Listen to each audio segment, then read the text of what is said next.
Hi friends, എല്ലാവർക്കും ഷാനി വ്ളോഗിൻ്റെ പുതിയൊരു വീഡിയോയിലേക്ക് സ്വാഗതം. ഇന്ന് നമ്മൾ ബാൽസം ചെടിയുടെ കുറച്ച് വെറൈറ്റികളാണ് പരിചയപ്പെടുത്തുന്നത്. ബാൽസം ചെടികൾ നമുക്ക് വളരെ എളുപ്പത്തിൽ വളർത്താൻ പറ്റിയ കള്ളിച്ചെടി വർഗ്ഗപ്പെട്ട ചെടികളാണ്. ചൈനീസ് ബാൽസം, ചൈനീസ് റോസ് എന്നൊക്കെ അറിയപ്പെടുന്ന നല്ലൊരു വെറൈറ്റി പ്ലാന്റ്. ഈ പ്ലാന്റുകൾ നമുക്ക് ഡബിൾ പെറ്റിലുള്ള പ്ലാന്റുകളുണ്ട്, അതേപോലെ തന്നെ ഇതേപോലെ സിംഗിളായിട്ട് വളരുന്ന പ്ലാന്റുകളുണ്ട്.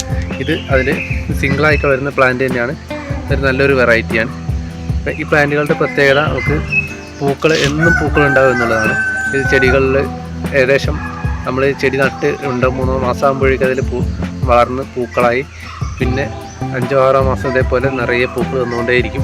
പിന്നീട് ചെടികളുടെ ചുവട്ടിൽ പുതിയ തൈകൾ വന്ന് അതിനും പൂക്കളുണ്ടാവും. പിന്നെ നമ്മൾ ചെയ്തു കൊടുക്കാനുള്ള ഇതേപോലെ മൂപ്പത്തിയ തണ്ടുകൾ മുറിച്ച് അതിൻ്റെ തൈകൾ വീണ്ടും ഉണ്ടാക്കിയെടുക്കുക എന്നുള്ളതാണ്.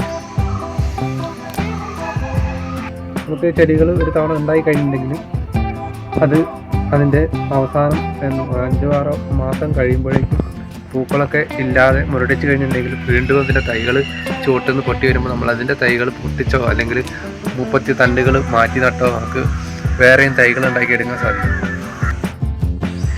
മറ്റൊരു കാര്യം നമ്മൾ ഈ ബാൽസം ചെടികളുടെ കാര്യത്തിൽ ശ്രദ്ധിക്കാനുള്ളത്, ഈ ചെടികൾ നല്ല ഹെൽത്തി ആയിട്ട് നിൽക്കുമ്പോൾ തന്നെ നമ്മളിതിൻ്റെ ചെറിയ തണ്ടുകളോ തൈകളോ ഒക്കെ കളക്ട് ചെയ്ത് വളർത്തിയെടുക്കുക എന്നുള്ളതാണ്. അത്തരത്തിൽ നമ്മൾ ചെയ്തു കൊടുത്തിട്ടുണ്ടെങ്കിൽ നമുക്ക് വീണ്ടും പുതിയ ചെടികളും ചട്ടികളിലൊക്കെ മാറ്റി നട്ട് നിറയെ ചെടികൾ ഇതേപോലെ വളർത്തിയെടുക്കാൻ സാധിക്കും. നമുക്കിത് ഗ്രോ ബാഗിലും നിലത്തും അല്ല പ്ലാസ്റ്റിക് ചട്ടികളിലും ഒക്കെ വളർത്തിയെടുക്കാൻ പറ്റുന്ന വെറൈറ്റികളാണ് ഈ ബാൽസം ചെടികൾ. വേറൊരു പ്രത്യേകതയാണ്, ബാൽസം ചെടിയിൽ പൂക്കളുടെ നിറം പല നിറത്തിലുള്ള ചെടികൾ അവൈലബിൾ ആണ്. ഇതിപ്പോൾ നമ്മൾ ഡബിൾ പെറ്റലുള്ള ഒരു പ്ലാന്റ് ആണ്. അപ്പോൾ ഇത്തരത്തിൽ തന്നെ പല നിറത്തിലുള്ള ഡബിൾ പെറ്റൽ പ്ലാന്റുകൾ ഇപ്പം നമുക്ക് നേഴ്സറികളിൽ വാങ്ങാൻ കിട്ടും. വലിയ വിലകളൊന്നും കൊടുക്കാതെ തന്നെ നമുക്ക് 30-40-50 രൂപയ്ക്ക് വാങ്ങി വളർത്തിയെടുക്കാൻ പറ്റുന്ന ഒരു ചെടി കൂടിയാണ് ഈ ബാൽസം ചെടികൾ.